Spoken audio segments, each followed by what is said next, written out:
Sedikit memberikan motivasi ya, yang sebelumnya dikatakan saya menjadi YouTuber itu baru 1 tahun 1 bulan. Tiba-tiba mendapatkan email dari seorang manajer ya, manajer komunitas YouTube untuk YouTube Indonesia, yang dimana isinya itu, dan alhamdulillah ada waktu saya untuk berkomunikasi langsung bersama beliau melalui Google Meet. Beliau itu sekarang lagi berada di Singapura. Hai YouTubers, selamat datang kembali di Matic TV. Seperti biasa sebelumnya, bagi yang masuk video ini saya doakan semoga sehat selalu, sukses dan berkah. Amin. Oke, di sini mungkin biasanya saya selalu membuatkan konten yang banyak orang mengatakan itu kontennya Matic TV itu berat. Baru apa-apa sudah mengajarkan ini itu ya, tentang SEO, ini itulah ya. Tapi gimana cara untuk awal-awal menjadi YouTuber ataupun cara membuat channel ataupun yang lainnya. Nah, di sini saya akan coba membuatkan konten yang mungkin agak ringan ya, agak ringan yang nantinya bisa masuk ke semua YouTuber pemula yang akan menjadi YouTuber. Hal apa sih yang diperlukan dan hal apa sih yang harus disiapkan, seperti itu. Nah, nantinya akan saya buatkan ke dalam satu playlist ya, mungkin nanti playlistnya akan saya buatkan dengan nama kelas Matic TV gratis gitu mungkin ya. Ya gratis ya kan, karena di sini pun saya belum bisa membuka kelas ya seperti halnya YouTuber-YouTuber yang lain, karena di sini pun saya masih menjadi YouTuber pemula ya kan, subscribe-nya masih sedikit, view-nya juga masih sedikit, walaupun mungkin banyak yang bilang Matic TV channelnya sudah berkembang. Alhamdulillah, amin ya. Dan katanya penghasilannya sudah banyak, alhamdulillah juga ya kalau penghasilan sudah banyak. Amin. Ya, saya mencoba memberikan yang terbaik buat para teman-teman gitu yang mungkin ingin menjadi YouTuber, awal mula menjadi YouTuber seperti apa, dan sedikit-sedikit motivasi juga ya. Seperti sekarang saya ini, di sini saya menjadi YouTuber itu baru 1 tahun 1 bulan, yang dimana saya mendapatkan subscriber itu selama 3 bulan, dan 4000 jam tayang itu selama 9 bulan, jauh juga ya. Nah, seperti pada judul, di sini saya akan coba sharing tips atau cara menjadi YouTuber sukses dari awal atau dikatakan dari nol. Seperti halnya yang sudah saya bahas video konten ini di awal-awal video Matic TV. Kalian bisa lihat video yang ini nih ya. Di sana video saya yang masih terbaru, yang masih berbicara pun masih kaku, di depan kamera pun masih malu-malu, editing pun masih buruk. Oke, selengkapnya tips sukses menjadi YouTuber dari nol.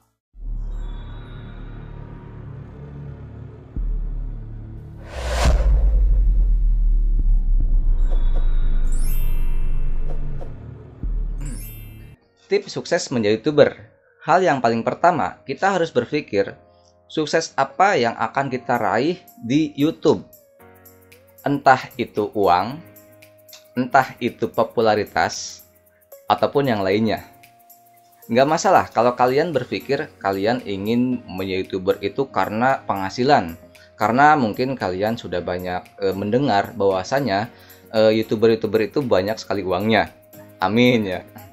Dan juga YouTuber-YouTuber itu banyak dikenal. Ya nggak masalah kalian mau berpikir mendapatkan penghasilan ataupun popularitas, itu nggak masalah. Tetapi di sini saya coba sharing pengalaman yang saya alami di YouTube ini.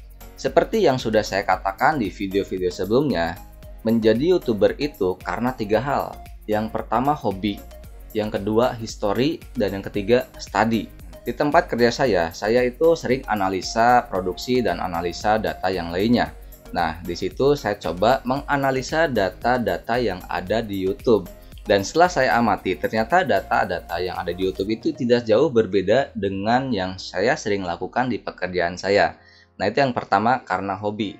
Lalu history. Nah, history ini saya artikan sebagai jika saya sudah menjadi kakek-kakek atau sudah abah-abah nanti, nah saya punya history. Wajah saya di tahun ini seperti ini, di tahun umur segini seperti ini. Nah, maka tidak salah di setiap video saya pasti ada wajah saya. Nah, itu saya gunakan untuk history. Jadi ketika nanti YouTube masih ada, ya mudah-mudahan masih ada, dan saya pun sudah umur 60 atau ya sekitar segituan ya, mudah-mudahan ada rezekinya, amin. Nah, nanti saya akan bisa cerita ke anak cucu saya nanti ya. Nah, ini loh abah waktu muda.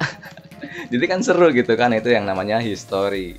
Lalu study. Nah, study ini yang tidak kalah penting dan yang sangat bermanfaat buat saya, yaitu study atau bisa dikatakan belajar. Nah, dengan saya menjadi YouTuber ini, saya banyak sekali mendapatkan pengetahuan atau pembelajaran yang sangat baru yang baru saya temui di per-YouTuban ini. Salah satunya mungkin editing video dan juga cara berbicara di depan kamera. Kalau sudah terbiasa, nantinya pun akan ya menjadikan ya sudah makanan sehari-hari lah ya di depan kamera itu. Tidak ada rasa canggung, tidak ada rasa takut, grogi ataupun yang lainnya. Nah, hobi, history, study. Dengan ketiga hal ini, pasti tidak pasti kita akan mendapatkan penghasilan. Mungkin dikatakan pasti, karena ketika kita sudah monetisasi, kita akan bisa mendapatkan iklan. Nah, dari iklan itu kita akan bisa mendapatkan penghasilan. Nah, di sini ya, di sini kenapa saya berpikir dulu ketiga hal tadi dan tidak berpikir dulu ke penghasilan. Karena jika kita berpikir menjadi YouTuber itu karena penghasilan, kita tidak akan mendapatkan pembelajaran ataupun histori ataupun yang lainnya tadi hobi ya. Kita hanya mendapatkan penghasilan saja. Tetapi jika kita memulai dengan ketiga hal tadi, kita akan mendapatkan semuanya. Nah, seperti itu ya. Selanjutnya, tentukan tipe konten yang akan kita buat. Yang pertama, mungkin kita bisa melihat minat dan kemampuan pada diri kita. Yang kedua, menggunakan ciri khas pada diri kita. Yang ketiga, rancang konten dengan yang menarik. Minat dan kemampuan. Nah, di sini karena saya orangnya itu lebih ke analisa. Dan dulu itu saya memulai YouTuber itu karena pandemi. Karena pandemi, pekerjaan pun diliburkan, di rumah pun bingung ya, nggak ngapa-ngapain.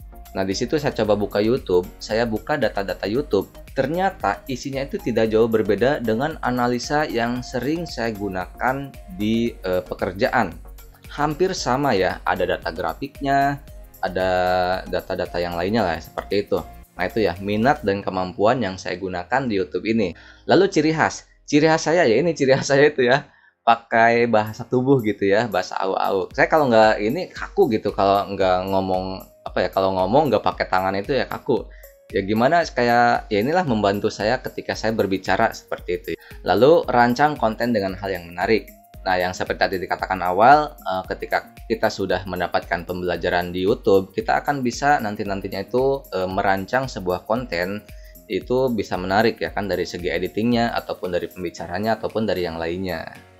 Nah, itu tadi tips sukses menjadi YouTuber yang saya alami selama saya menjadi YouTuber, walaupun di sini saya belum sukses. Tapi mudah-mudahan bisa sukses. Sukses buat kita semua maksudnya. Amin. Nah, selanjutnya di sini saya sedikit memberikan motivasi ya, yang sebelumnya dikatakan saya menjadi YouTuber itu baru 1 tahun 1 bulan. Tapi alhamdulillah ada yang melihat potensi atau keaktifan saya di dunia per-YouTuber ini. Salah satunya yaitu saya aktif di dunia komunitas bantuan YouTube. Nah, di situ saya tiba-tiba mendapatkan email dari seorang manajer ya, manajer komunitas YouTube untuk YouTube Indonesia, yang dimana isinya itu, halo teman komunitas Metrik, perkenalkan nama saya Ruben, saya adalah community manager untuk YouTube Indonesia, salam kenal. Saya lihat kamu sempat cukup aktif posting di forum komunitas bantuan YouTube. Selama beberapa minggu terakhir, pengen ngobrol-ngobrol sedikit untuk sharing mengenai komunitas YouTube Indonesia. Beliau juga ingin mengajak bergabung kepada saya untuk mengikuti program kontributor YouTube yang sekarang ini sudah diikuti oleh para senior YouTuber kita ya. Pasti kalian juga paham, Denjisi dan juga Adelina ya. Mungkin kita bisa ngobrol-ngobrol santai lewat video call, biasanya lewat Google Meet. Atau kalau lebih suka chat via WhatsApp, dikabarin saja nomor, nanti saya akan kontak chat. Pertama kali saya mendapatkan email ini, awalnya saya kaget dan juga takutnya itu phishing ya kan. Takutnya karena sekarang mungkin banyak kayak spam email gitu ya, takutnya ada yang menghack itu ya. Ternyata alhamdulillah 1 minggu kemudian beliau chat langsung via WhatsApp ke saya, dan ternyata itu benar beliau, yaitu manajer komunitasnya YouTube untuk YouTube Indonesia. Dan alhamdulillah ada waktu saya untuk berkomunikasi langsung bersama beliau melalui Google Meet. Beliau itu sekarang lagi berada di Singapura. Nanti saya akan buatkan konten mungkin ya, obrolan apa saja yang sudah saya obrolkan bersama beliau, biar kalian penasaran ya. Nah, itu sedikit yang motivasi dari saya. Walaupun di sini saya menjadi YouTuber itu belum lama, yaitu 1 tahun 1 bulan, tetapi alhamdulillah sudah ada yang melihat potensi perkembangan channel saya di sini. Sedikit mungkin kata-kata yang saya bisa berikan ke teman-teman buat motivasi teman-teman di YouTube ini ataupun di luar YouTube ya. Jangan habiskan pikiran kalian untuk berpikir akan menjadi apa kita di kemudian hari. Tetapi berpikirlah apa yang harus kita kerjakan di hari ini. Karena pekerjaan hari ini akan menentukan kita di kemudian hari. Oke, itu tadi tips sukses menjadi YouTuber dan sedikit motivasi dari saya. Nextnya mungkin saya akan buatkan konten yang bisa dikatakan ringan, yang nanti masuk ke semua kalangan YouTuber pemula. Yang nanti saya akan masukkan ke dalam sebuah playlist, yang nanti playlist konten itu akan bisa terarah dari mulai A sampai Z gitu ya. Oke, jangan lupa kalian subscribe channel Matic TV ini agar kalian bisa terus mendapatkan pengetahuan tentang YouTube ataupun tentang tutorial seputar yang lainnya. Jika konten atau channel ini bermanfaat, jangan lupa kalian share ke teman-teman kalian yang ingin menjadi YouTuber ataupun yang membutuhkan. Karena sedikit apapun kita bisa memberi kebaikan, pengetahuan ataupun ilmu, insya Allah kita akan mendapatkan keberkahan. Amin. Sekian dari saya dan salam sukses buat kita bersama.